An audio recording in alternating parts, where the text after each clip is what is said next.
आइए सुनते हैं मुल्ला नसरुद्दीन की एक और मज़ेदार कहानी, कुछ नहीं की अदायगी। कैसे मुल्ला नसरुद्दीन ने दो लोगों के झगड़े को सुलझाते हुए बतलाई घड़े से कुछ नहीं निकालने की तरकीब। मुल्ला नसरुद्दीन के घर के सामने दो लोग आपस में झगड़ रहे थे। उनमें से एक चीख चीख कर कह रहा था, यहाँ से तुम तभी जा सकोगे जब मुझे मेरे मेहनताने के रूप में कुछ नहीं दे दोगे।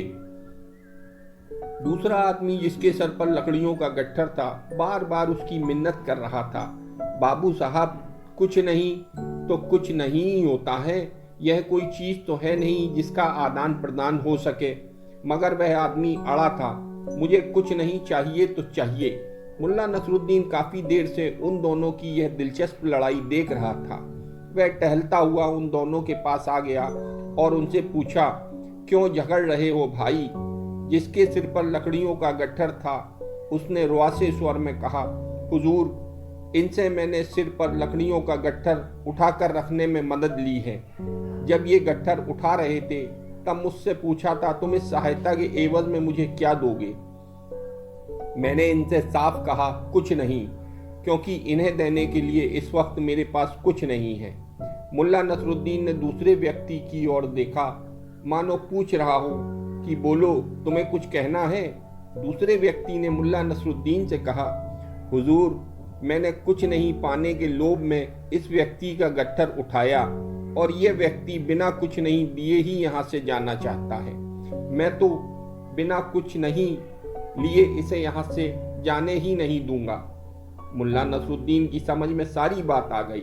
उसने कहा, अच्छा, अब दोनों झगड़ना बंद करो, मैं इसके बदले में तुम्हें कुछ नहीं देता हूं। फिर उसने अपने दरवाजे के पास पड़ा एक खाली घड़ा उस कुछ नहीं मांगने वाले व्यक्ति को दिखाया और बोला, जाओ उस घड़े को वहां से उठाकर लाओ। वह व्यक्ति घड़ा उठाकर ले आया। मुल्ला नसरुद्दीन ने उस व्यक्ति से कहा, देखो उस घड़े में क्या है? उस व्यक्ति ने घड़े में झांक कर कहा, घड़े में कुछ नहीं है। ठीक है, मुल्ला नसरुद्दीन ने कहा, अब तुम उस घड़े से कुछ नहीं निकाल लो और घड़ा वहीं रखाओ जहां से उठा कर लाए हो।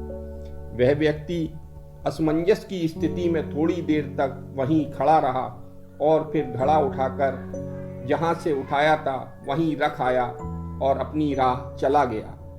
मुल्ला नसरुद्दीन ने गट्ठर लिए व्यक्ति से कहा, ठीक है भाई, अब तुम भी जाओ। और अपनी दाढ़ी सहलाता हुआ मुल्ला नसरुद्दीन अपने घर की ओर मुड़ गया। तो प्यारे दोस्तों, देखा कि कैसे समझदारी से मुल्ला ने एक विवाद को सुलझा दिया।